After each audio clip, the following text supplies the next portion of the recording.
कि भगवान हमारे ठाकुर जी कहाँ बैठे हैं। परमात्मा को हम कैसे पहचाने? वो हमारा योगेश्वर श्री कृष्ण गीता ज्ञान दाता, वो दसों दिशाओं की आवाज, दसों दिशाओं की आवाज को हमारे कानों में बैठा बैठा सुनता। अच्छा बताओ, अभी तुम्हारे हृदय में कौन विराजमान है? ठाकुर जी ना। तो कथा कौन सुन रहा? ठाकुर जी। और सुना कौन रहा है?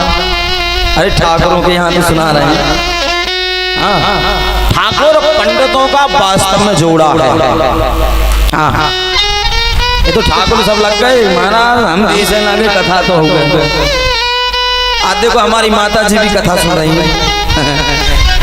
एक बार हम छोटे में अपने पिताजी को सुनाए थे कथा, शुरू में।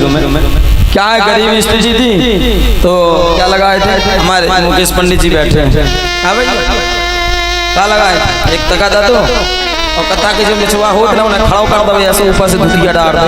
कथा पिताजी को सुना, दूसरी माता जी को सुना रहे हैं। वो दसों दिशाओं की आवाज। कथा समझ में आ रही हो तो हाँ तो भाव, हाँ नहीं तो हम और धीरे बोले। आज हमारे महाराज जी बैठे माला डाल के, और भी पंडित जी हमने बप्पा जी के भागवत रखे, हमने वक्ता भी तुम्हें श्रोता भी। हमारे अंदर तो इतना ज्ञान नहीं है कि हम भागवत सुना सकें, अपने पास इतनी क्षमता नहीं। वो परमात्मा दसों दिशाओं की आवाज हमारे कानों में बैठा बैठा सुनता है। पर धिक्कार ऐसे लोगों की लोहारी में भागवत कथा हो रही, घर में जाकर जुआ और उपासना के चक्कर में बैठे हैं।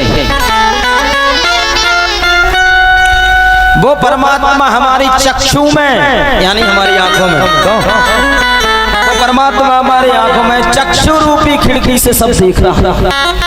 लेकिन हम लोग तो इतने नासवान हैं कि वो परमात्मा हमारी आंखों में चक्षु रूपी खिड़की बना के देख रहा है, लेकिन हमारे सामने ठाकुर जी बैठे उनको हम नहीं देख पा रहे। वो हमारी इंद्रियों में बैठ करके सभी रसों का रसास्वादन कर रहा है, लेकिन हम लोग पता नहीं कौन से पूर्व जन्म के बुरे कर्म होंगे कि लोहारी में कथा हो रही है और कथा सुनने के लिए टाइम नहीं। वो परमात्मा हमारी इंद्रियों में बैठ करके सभी रसों का रसास्वादन करता है। पर ये हिंदू सनातनियों की बहती हुई दिव्य ज्ञान गंगाधारा,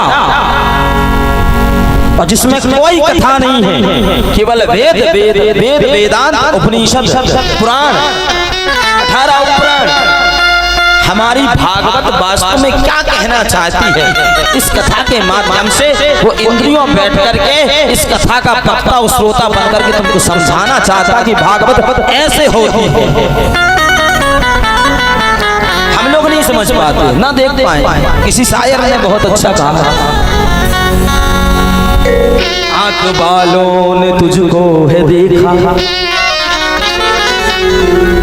कान वालों ने तुझको सुना है,